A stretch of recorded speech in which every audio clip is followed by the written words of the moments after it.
নমস্কার বন্ধুরা, welcome to আরকে sports. আশা করি তোমরা সবাই সুস্থ ও ভালো আছো।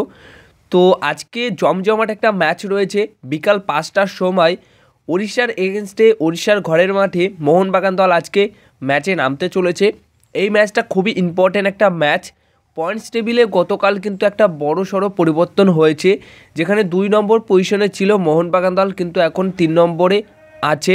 কারণ গতকালের ম্যাচে মুম্বাই সিটি এফসি দল পুরো 3টে পয়েন্ট পেয়ে মোহনবাগান দলকে টপকে গিয়ে কিন্তু বর্তমান সময় দাঁড়িয়ে 2 নম্বর পজিশনে চলে এসছে। তো এখন যে পরিস্থিতি, এই পরিস্থিতিতে বিশাল বড় সুযোগ মোহনবাগান দলের কাছে। মোহনবাগান দল যদি এখান থেকেই পুরো 3টে পয়েন্ট পেয়ে যায় আজকের দিনে দাঁড়িয়ে, তাহলে কিন্তু সবাইকে টপকে গিয়ে 1 নম্বর পজিশনে চলে আসবে।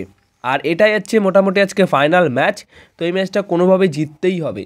তো আজকের ম্যাচের জন্য প্লেইং ইলেভেনে কেমন কি প্লেইং ইলেভেন থাকছে সেটাই বলবো।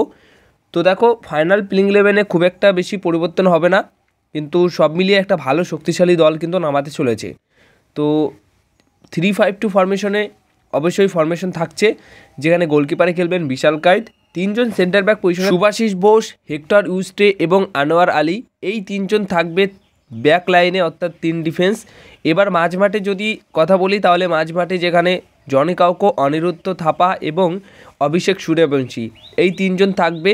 তো জনি কাউকো, অনিরুদ্ধ থাপার পাশাপাশি অভিষেক সূর্যবংশীকে খেলালেই বেশি ভালো হয়, কারণ অভিষেক সূর্যবংশী কিন্তু তার বল কন্ট্রোলটা খুবই ভালো। তিনি খুব ভালো ঠান্ডা মাথায় খেলতে পারেন। এছাড়া বন্ধুরা তিনি কিন্তু অনেকক্ষণ পায়ে বল রাখতে পারেন, আর তার যা পাস, সবকটা পাস নিখুঁত পাস হয়। তো সেই ক্ষেত্রে তিনি শুরু করলেই বেশি ভালো। অন্যান্য দিকে যদি দীপক টাংরি, গ্লেন মার্টিন শুরু করে তাহলেও ভালো, বাট তারা কিন্তু ভুলভাল করে ফাউল করে বসে হুটহাট করে। তো সেটা কিন্তু অভিষেক সূর্যবংশী কম করে। তো সেই অনুযায়ী অভিষেক সূর্যবংশীকে সুযোগ দিলেই বেশি ভালো হয়। তো এখানে হয়তো অভিষেকের বদলে দীপকও খেলতে পারে। রাইট উইং ব্যাক পজিশনে মানবীর সিং, লেফট উইং ব্যাক পজিশনে লিস্টন ক্লাসো, আর একদম ওপরের দিকে 2 জন স্ট্রাইকার পজিশনে দিমিত্রি পেট্রাটাস এবং আরামান্ত সাদিকিউ। তো 3-5-2 ফরমেশনে আজকে এরকমই একটা দল নামাতে চলেছে ওড়িশার এগেনস্টে মোহনবাগান দল। তো দেখা যাক শেষ অবধি এই ম্যাচ জিততে পারে কি পারে না, কিন্তু এই ম্যাচ জিতলে শিল্ড জেতার ক্ষেত্রে অনেকটাই এগিয়ে যাবে মোহনবাগান দল।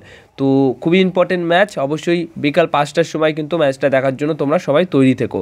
আর অবশ্যই জানিও এই ম্যাচ কোন দল জিতবে, স্কোর কী হতে পারে। শেষ অবধি মোহনবাগান কি পুরো 3টে পয়েন্ট পাবে, সব মিলিয়ে তোমাদের মতামত কিন্তু জানিও। এই ছিল ভিডিও। যদি ভিডিওটা ভালো লাগে তাহলে ভিডিওতে লাইক করো, ভিডিওটাকে শেয়ার করো এবং চ্যানেলটিকে তোমরা সাবস্ক্রাইব করে নিও।